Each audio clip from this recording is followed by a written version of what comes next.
All right, welcome back into another episode of the Lads Talkie Footy podcast. As always, I'm with my right-hand man, J to the T, Jordan Tana, the one and the only.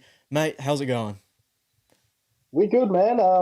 We're actually recording this from a homeless shelter in Auckland because an absolute shocker on the multis this week. I'm sure a lot of people have, but man, brutalized. Yeah, well, I mean, I've already locked in the name for the podcast is Tragic Ground, episode number 48. I'll jump ahead since we're on the topic now before we jump into the headlines. But the Telegram recap for us, we had 34 units staked over that, and we had a 25.5 unit collect. That all came from the Cowboys Dolphins game on Sunday night. So we had an absolute shocker there as well. Came through with one big win though. That was Tommy Dearden and Jeremiah Nanai anytime at $13 that came in.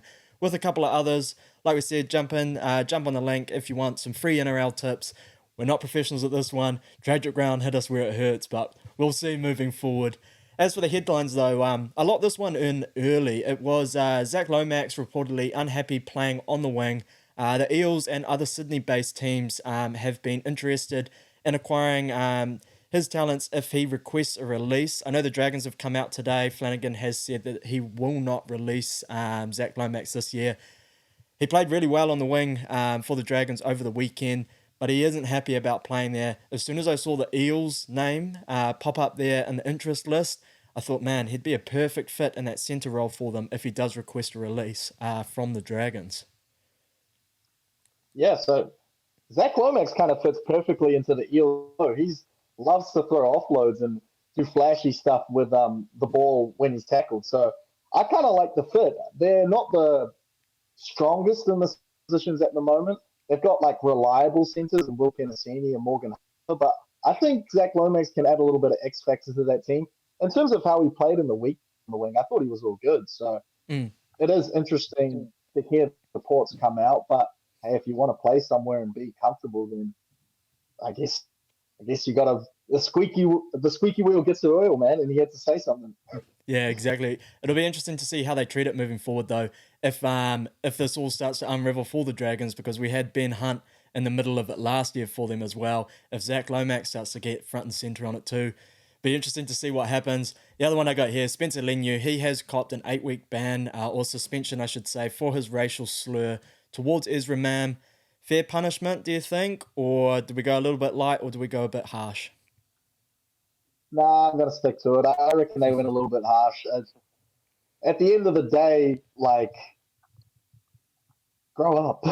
Yeah. 8 weeks is like a long time for. It has racial undertones, and I'm sure he used it in a pretty gnarly way. But just the way they were complaining and like, oh, he called him a monkey, so and like just making a big deal about it.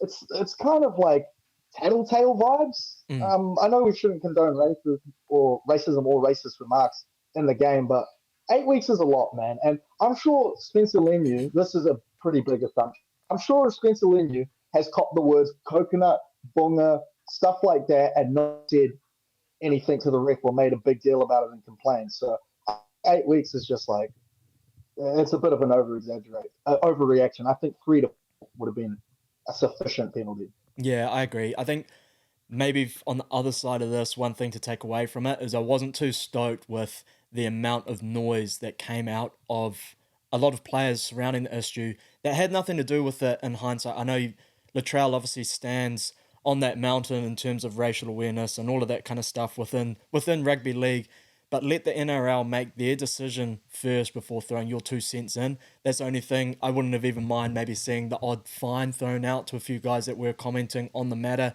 Let it happen in-house before you go on from there. But yeah, 8 weeks it's a long time for the Chooks, and I was really looking forward to seeing him and JWH at the front and centre for them moving forward. So it is a tough blow for the Chooks moving forward. We're going to jump into accountability. So I had Greg Marju, anytime try scorer at $1.91. I had DWZ, anytime try scorer, $1.95. To'o, anytime try scorer at $2.20. So we went 0 for 3 to begin with, but then we brought it home. I had either team 13 plus and the Eels versus Doggies game, $2.15 there. Dragons, plus 5.5 at $1.95. Kyle Fout, anytime try scorer at $2.35 to finish us off there.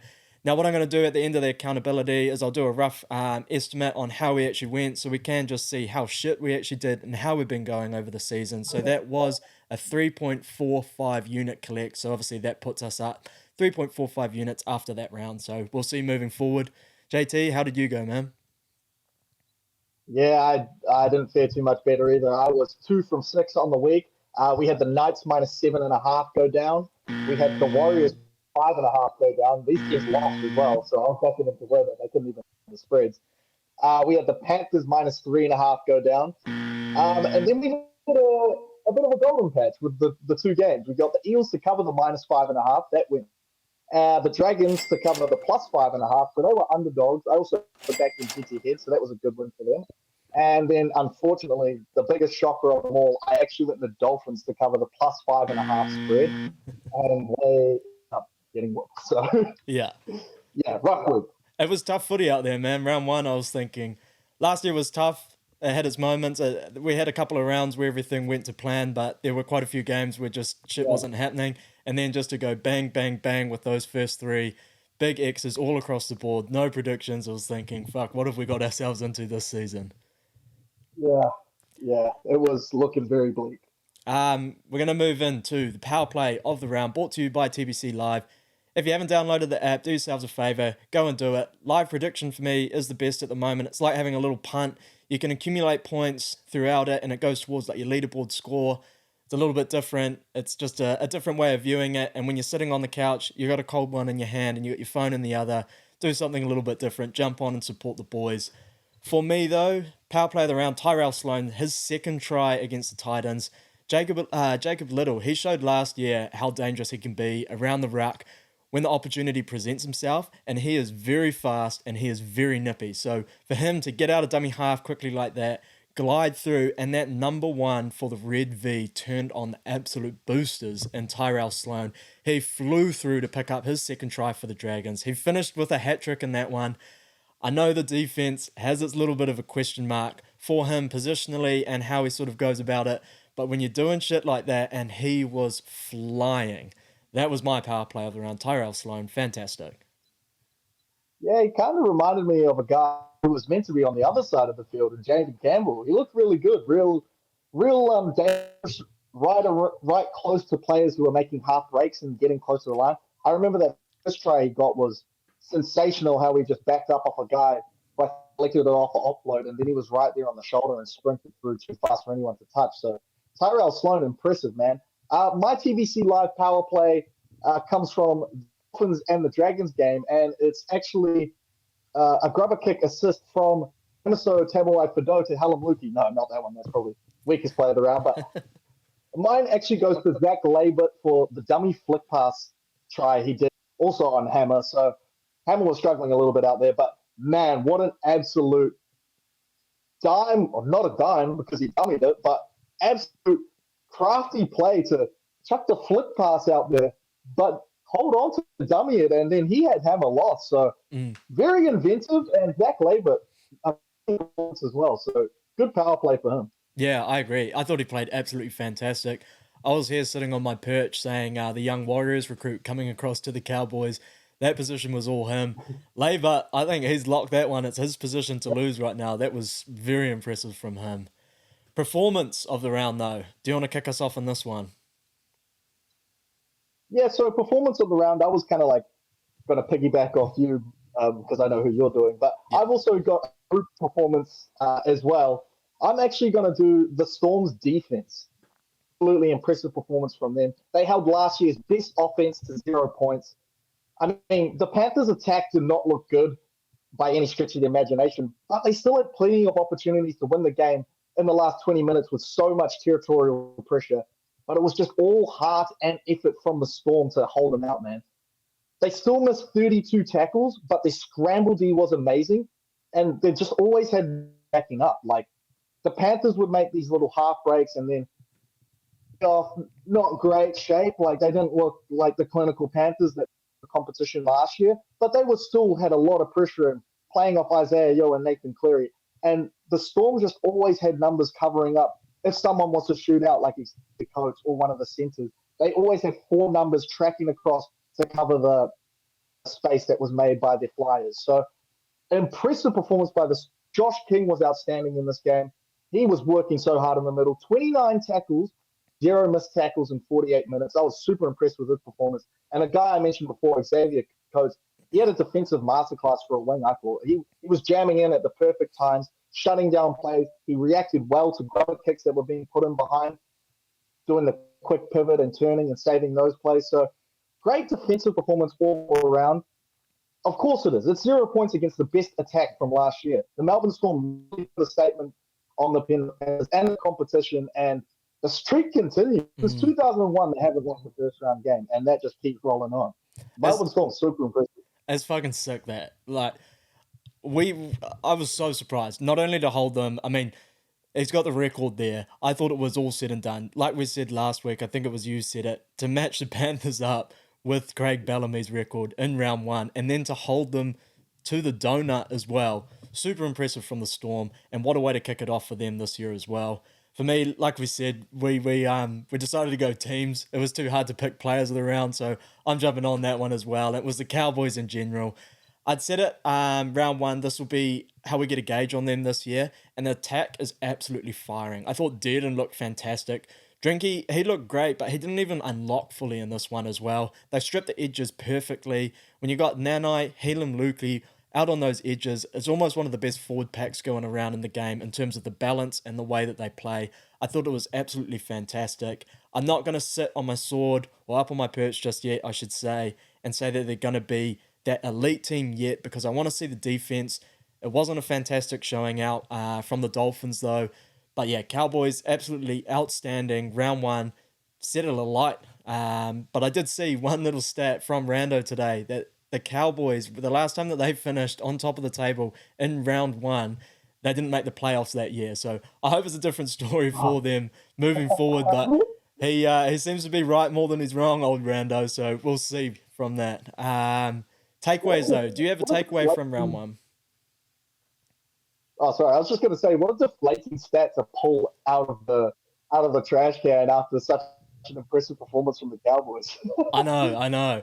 Yeah, all these guys, all these Cowboys fans are riding hot. This is what we've got to go. And then just to say, yeah, the only time you've led after round one, you didn't make the 8. So there we go, Cows fans. Yeah, Cowboys country, let's not ride. No, I didn't have a takeaway from this round. There was so many upsets, and it's still so early for me to gauge just where teams are at. So I didn't really have a takeaway. All I will say is, seems to be a lot more big hits this year, and I don't know if it's just because I'm seeing more on Instagram and that, but there seems to be some solid collisions. The one from Montoya was a big hit. Yeah. Xavier Coates coming out, putting a big hit on. There was a couple of really big tackles made, and I hope this continues because, like I say, there's 2 highlights in rugby league. It's runaway tries and big hits, so keep them coming. I agree. A couple of the arms were down, and I hope it stays like that.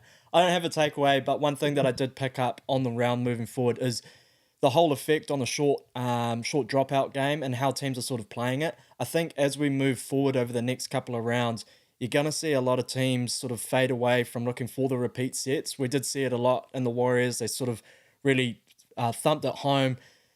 The Sharkies ended up kicking it deep. I think it was 2 or 3 plays before they started going short, and they had a lot of luck from it.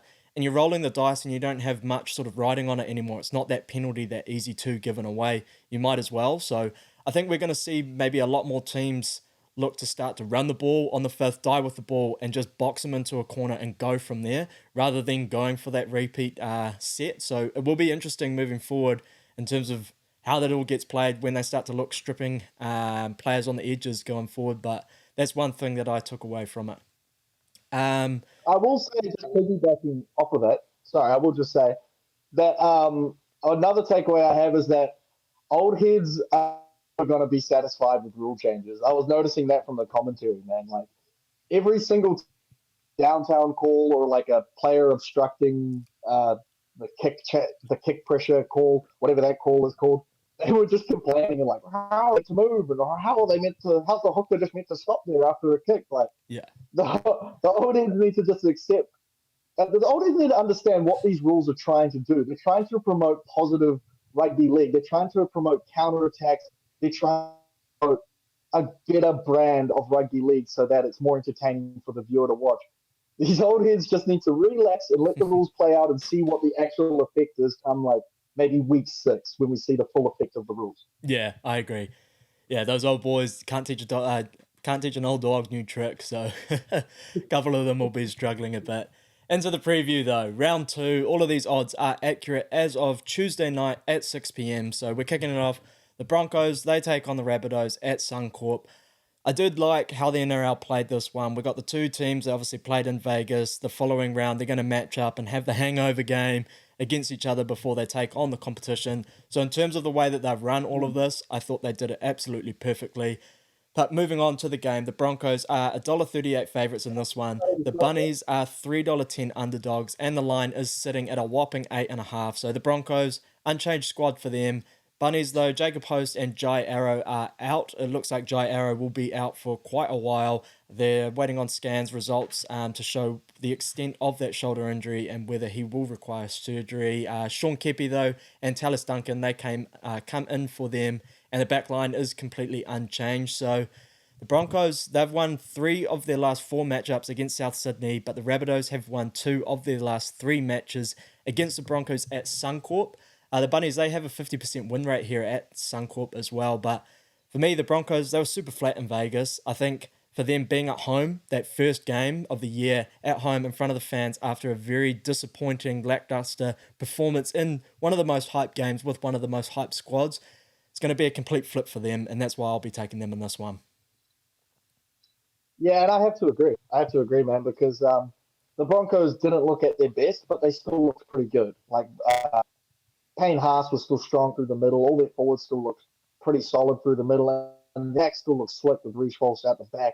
The execution just wasn't there, and it wasn't the team that showed up as well.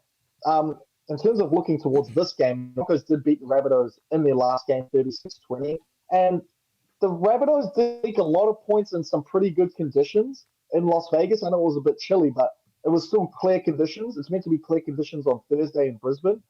And it is the first home game for the Broncos this year. And we know how good their attack is in good conditions when it is rolling on all cylinders. So the Rabbitohs leaking as many points as they did to the Seagulls is not a good sign for me. They're also losing Jai Arrow, like you said, and it's the Broncos full squad backing up, which, last week, but it's good consistency to see them not come away with too many injuries from that game. And the second best attack in the comp last year should bounce back at home. I'm going to say the Broncos win. As for my prop, I'm going to say the Broncos cover that 8.5 line at $1.97 and get their season underway. Yeah, I like it. Look, I'm holding hands with you right at the very beginning of this one. Broncos, I'm taking them to cover the spread. Suncorp, the injury list keeps growing for the Bunnies, which I think is quite concerning for them as well moving forward. Little redemption from Vegas. Broncos cover that 8.5 line. That's where I'll be going with you on that one. Now, the Sharkies, they take on the Bulldogs at PointsBet Stadium. So the Sharks are $1.36 favourites in this one.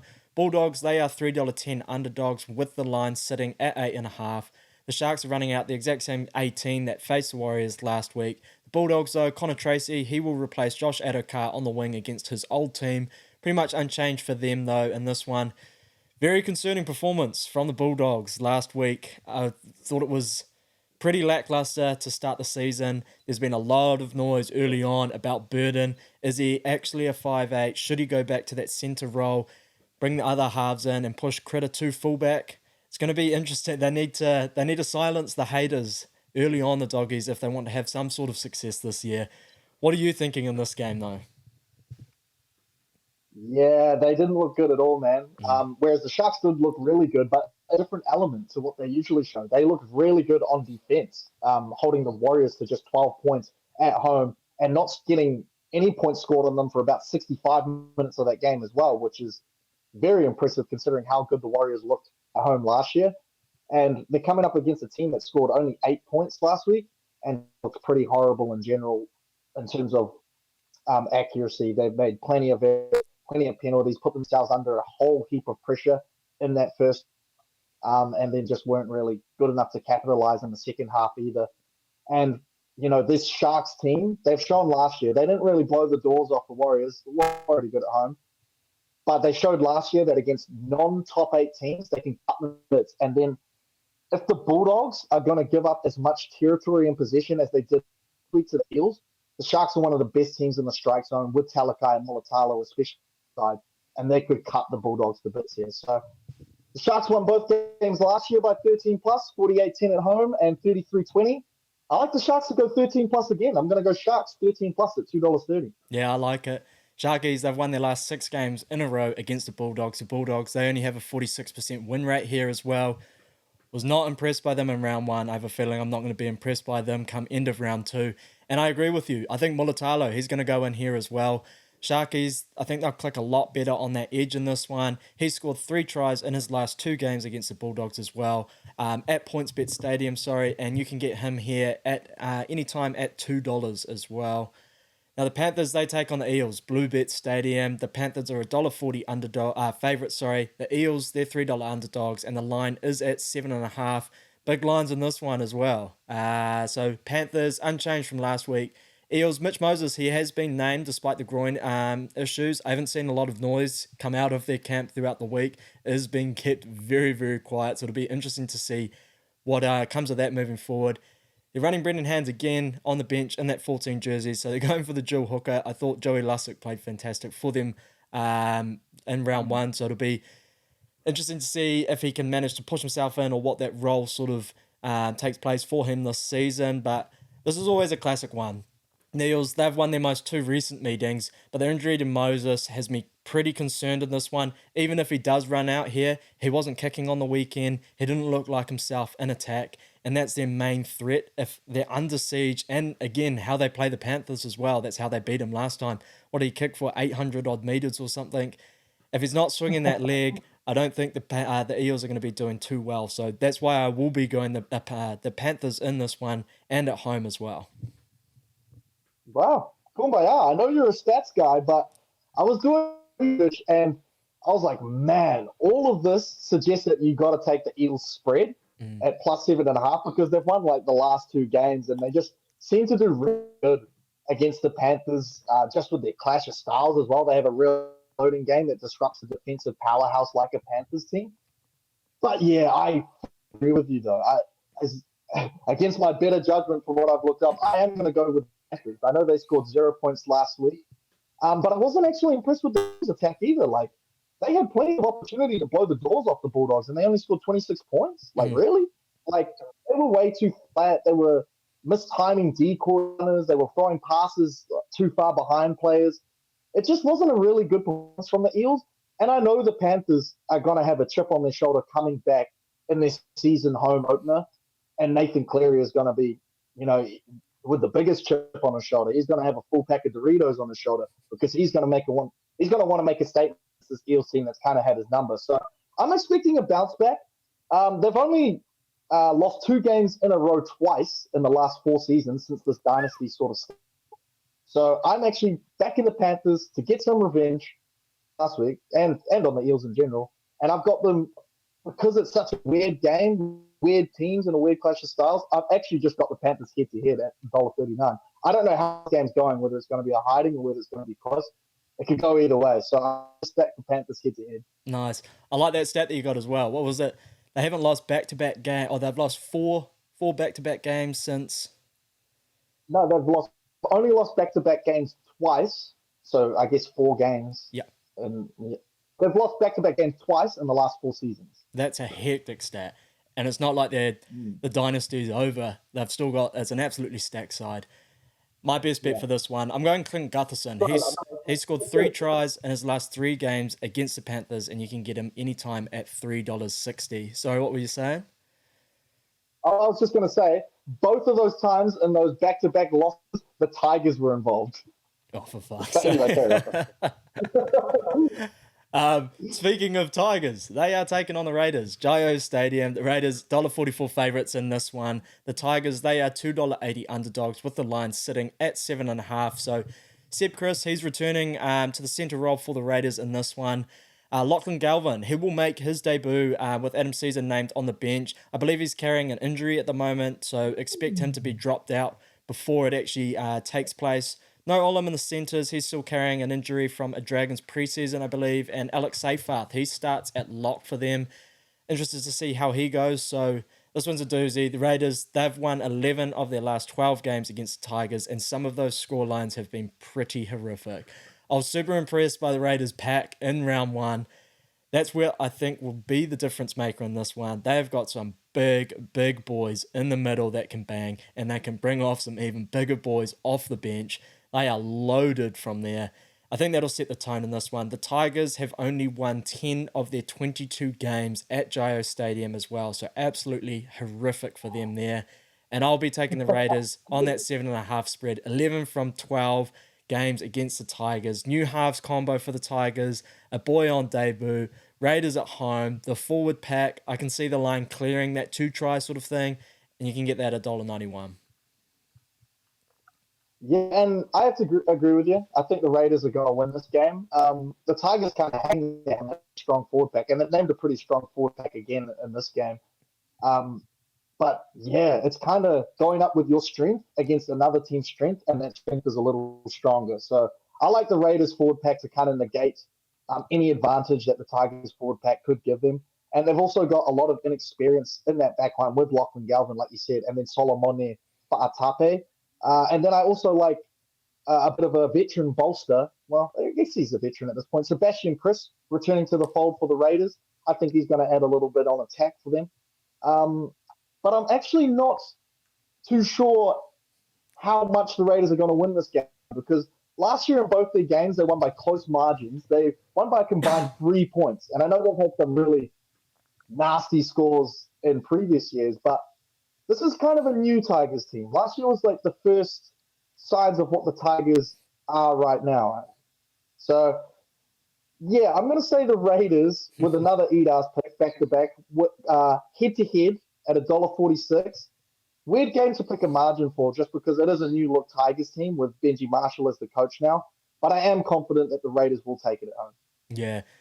The Tigers, anytime they take the field, it is a little bit of a weird one. You don't know what's going to happen. The stats are pointing one way. They could be pointing the other. Who knows what will happen, but we'll see come next week. So now the Cowboys, they take on the Knights at Country Bank Stadium.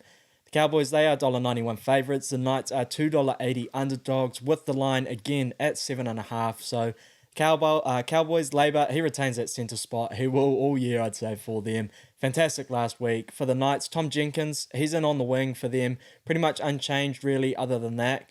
Cowboys, they have won their last 4 games against the Knights at Queensland Country Bank Stadium. Knights were super disappointing, I thought, in round one. Mistake-riddled game. And I think being at home for the Cowboys will give them that little bit of an edge, considering coming off a very free-flowing and very positive attack. I think the Knights, they'll tidy up a little bit more in this one. It might be a little bit closer than we all think. But I am leaning towards the Cowboys to win this. Yeah, and I'll have to agree with you. And I think they're going to win a little bit better than maybe what you think, because I think they will cover that line. I had it at -6.5, but it might have shifted since then. But -6.5, -7.5. I don't mind them winning by more than a try because, last year, even though the Knights kind of stole the Cowboys' thunder as like the surprise competition darling, they still lost to the Cowboys in Townsville, 18-16. And the Cowboys have a full squad retention from last week coming into this game, whereas the Knights lose Dylan Lucas, and Tuala was, I think, probably just dropped because Jenkins is quite a good player. But Dylan Lucas is a handy player in the second row there. If you look at both of these teams' performances, like you said, polar ends of the spectrum, man, because Cowboys already looking in sync offensively. Their defense actually kind of impressed me as well. There were like little moments where the Dolphins kind of got a roll on, and it looked like the Cowboys from last year at certain moments. But for the most part, I thought they actually showed a lot of effort in that department. Dearden was rushing up, making tackles. Ruben Cottle was working his ass off in the middle. And I like the way they looked, whereas the Knights looked like they took a step back with just the amount of errors and stuff they made. So, yeah, considering how both teams looked last week, I think it's a generous line. So I'm actually going to take the Cowboys -7.5 at $1.90. Nice. For me, I'm looking on that edge. Marju's wing here. Kyle Felt, anytime. He's scored a try in the last 2 games between the Knights and the Cowboys, and you can get him at $2 there as well. Double your money on Felt, man. I feel like there's going to be a good play this season. The Storm. Well, it's also Felt, sorry. Felt is going for the Cowboys record, I believe. He got denied in the very last second against the Dolphins. So Yeah, I reckon that's good jam right there. absolutely, lock it in. Storm, they take on the Warriors at Amy Park. So the Storm, $1.42 favourites here. The Warriors, 2.90 underdogs. Again, line sitting at 7.5. For the lineups, both squads pretty much unchanged. Again, Munster, he's still battling his shower demons. So Pezzett has retained that starting spot for them. What do you like in this one, man? These are always a classic Yeah. between the Warriors and a Storm. What are you thinking? Okay, I'm glad you went to me first because you've had quite a positive outlook. You've got more of a positive outlook on things than me at the moment. I've kind of been known to pick against the Warriors from time to time, and I'm sorry to do it, but I'm going to be doing it again, man. Because if I look at the research that I've done, the Storm have won the last two games against the Warriors, both by 1-12, so close games.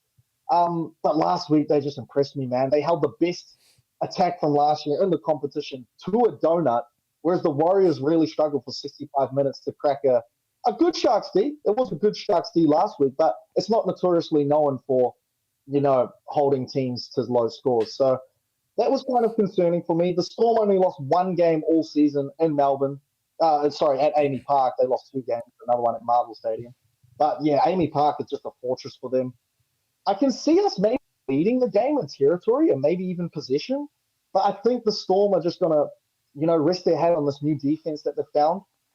And you know how good they are when they get into the strike zone. They really capitalize on their opportunities. They kind of almost had one opportunity in the second half before Remus Smith scored against the Panthers to not close that game out, but put the game beyond a try margin. So please don't boo me in the comments or anyone who hears this, but I am going to be going to Storm, but at a 1-12 margin because of how competitive the Warriors are.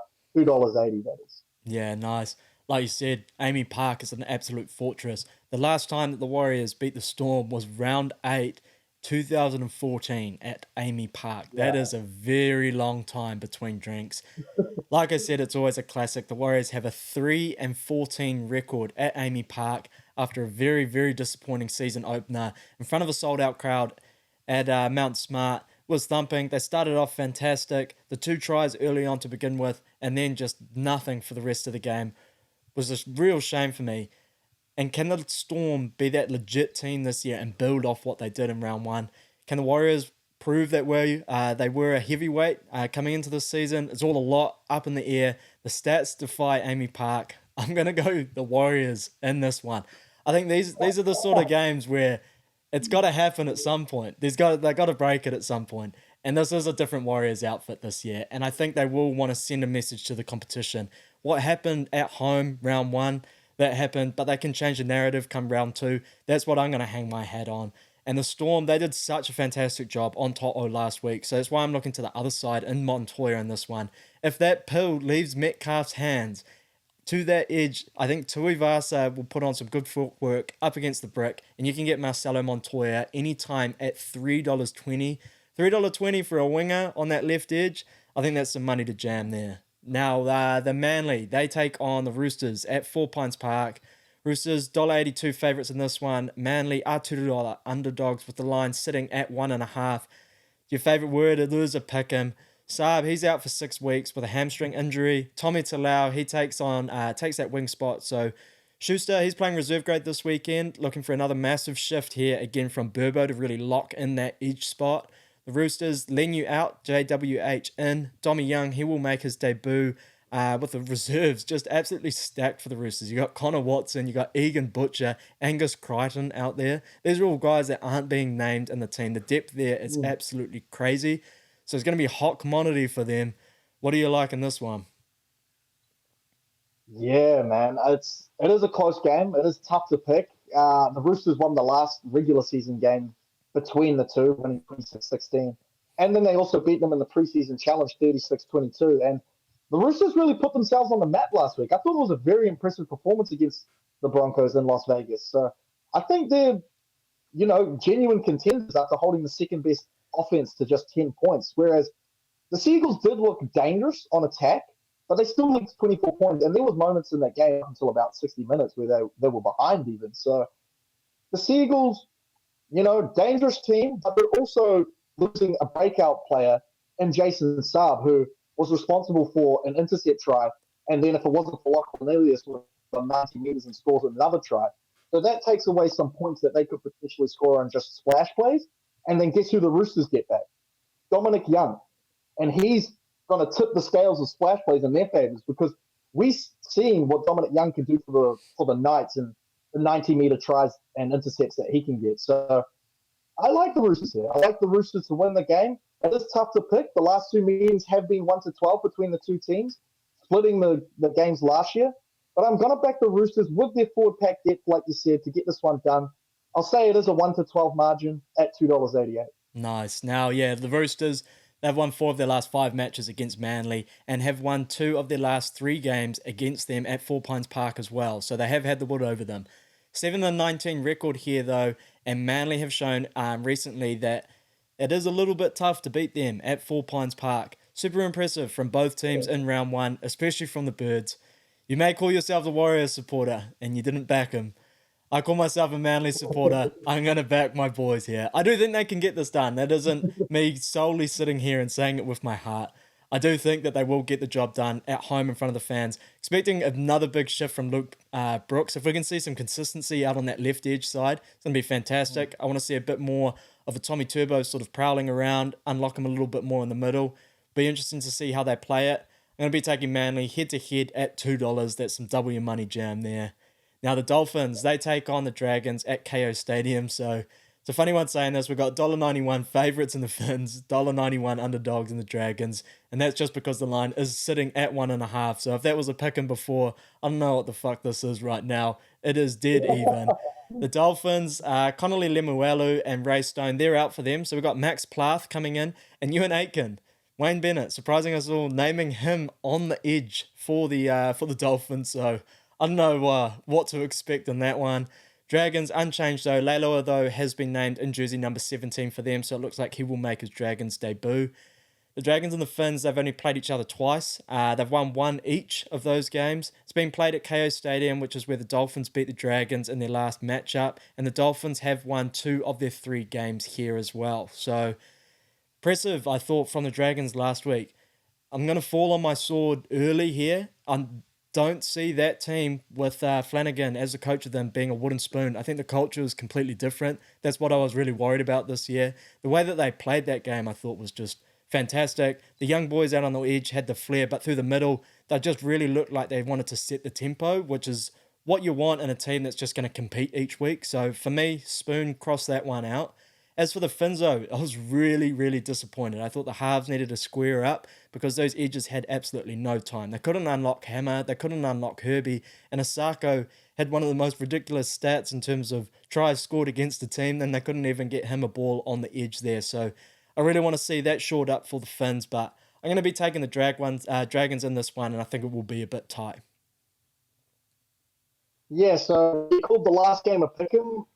This game is a don't pick'em because this could go any which way, man. I don't know who to go with this one. The Dolphins, like you said, did win in their spiritual home of Redcliffe, where this game will be played. They did beat the Dragons, and even though they went 2-1, that one game they came really close to the Panthers and they pushed them all the way. So this is kind of like a spiritual home for them. They will be fired up for this game. Tough pick, man, because like you said, the Dragons definitely look better than the Dolphins last week. But I just think the Dolphins kind of ran into a Cowboys buzzsaw. Call me insane. The definition of insanity is making the same mistake twice. So we'll see where I'm at next week. But I'm actually going to go for the Dolphins here. They were slight dog money when I first checked the stats. They were $1.97, not the stats, sorry, the odds. And in a 50-50 game with a team that's coming back to their spiritual home, and they've made some changes. I trust Wayne Bennett as a good coach. They brought Katoa in for O'Sullivan, which you were rightly critiquing some of his play. I think they can get it done. I'm still not a believer in the Dragons. I think they can get it done. I've got the Dolphins head-to-head in another EDAS pick at $1.97. It was at the time. I think that's dropped to $1.91, like you said. But I'm going to do it one more time. And if they lose, I'm done with the Dolphins for the rest of the year. All right, JT, done with the Dolphins. The Finn will go down if they drop. That wraps up the preview. So my best bets in this one, I've got the Broncos at a minus 8.5, $1.95. Mulatalo anytime $2. Clint Gutherson anytime at $3.60. The Raiders covering that minus 7.5 line at $1.91. Kyle Felt anytime at $2. Marcelo Montoya anytime at $3.20. Manly head to head at $2, and Jermaine Asako, I'm going $2.10 in this one. He's scored 3 tries in his last 2 games against the Dolphins. The stats don't lie. Give him the fucking ball. He will score. That's where I'm going with my best bets. Jordan, what were yours? Yeah, we've got instead of the money line multi this week, we've got the mixed margin multi with a few money lines sprinkled in. So the first one is a money line. Broncos minus 8.5 at $1.97. Sharks 13 plus at $2.30. Panthers just head to head at $1.39. Scared of that game. Raiders just head to head at $1.46. Don't know how they're going to win. Cowboys minus 6.5 at $1.90. Storm 1 to 12 at $2.80. Sorry, everyone. Roosters 1 to 12 at $2.88. And then finally, Dolphins head to head. You're going to be sweating that one at $1.97. Nice. Before we end the show, we're going to introduce the Stats Don't Lie multi. That's going to fuck off. And we've got a repeat set bet. So this is going to be our punt along the ground, nice and safe. We're looking to give you another crack in next week by putting that in for a repeat set, and you can put that money onto something else. So that's our definition of a lock of the week. Followed by that, we're going to do the 40-20 bet. So fullbacks out of position. We're looking for the home run play here. We're going to kick it deep, try and change the momentum, see if we can score off it. So that's going to be nothing under $4.20. I'll start us off with the repeat set bet. So I'm going to go the Canberra Raiders at a minus 4.5 line, $1.72. 11 of their last 12 games against the Tigers. Like you said earlier, the Tigers, they can get kind of icky. So I'm going to dial that back off a converted try. We're going to go for minus 4.5 there. And that is $1.72. Yeah, for my repeat set bet, I'm going to a game where I think the team should win comfortably, and that will be the Sharks versus the Bulldogs. And we saw when the Sharks played off shape down that left side, Mulatalo wasn't either scoring a try or involved in setting up a try. So I'm going to go Ronaldo Mulatalo up against Connor Tracy, who is not traditionally a winger, to go for some anytime jam at $1.95. I think he's pretty much a sure thing in that position. I rate that, actually, and there'll be a bit of beef. We talked about the DWZ beef between him and Mulatalo last week. We got old teammates colliding out there, and Mulatalo, who does like to chirp, he throws his hands up and does some things, so there'll be a bit of extra animosity behind that one. $4. Yeah, I've got Mulatalo as well, doing the Mana wave, ironically, to the Warriors fans. Fuck you, Mulatalo. The 40-20 bet, what have you got for that one? 40-20. So I've hit this right on the nose. I had to do some adjusting of some lines to get it right on 420. So I'll just show you for proof. But look at that, man. Oh, you won't be able to see it. Oh, no, there we go. Yeah. Bang on. $4.20. I've got it right on the nose. So I'm going the Cronulla Sharks, 13. I think they'll win comfortably at $2.30. And then I'm going the North Queensland Cowboys to cover a minus 6.5 line, which is slightly decreased from the minus 7.5 that it was sitting at $1.83. And then that comes to a perfect $4.20. So it should come in. No, I like it. I like it. And now, you know me, I'm a fucking degenerate. I said $4.20. We've gone for a little bit longer than that. So instead of a 40-20, I'm sitting in the 30-meter line. I'm going for a bit more bigger. So like you said, Mulatalo, I've locked him in here anytime. I think that's going to be fantastic jam out on that wing. Kyle Felt, you brought it home with me. He's got a fucking milestone in this one. I've locked him in anytime in that. And just to round it off, I've got the Broncos head to head. I think they will want to rewrite the wrongs from Vegas, kick the Bunnies while they're down at home. So we've got Mulatalo, Kyle Felt, anytime try scorer into the Broncos head to head. And that is a juicy $5.52.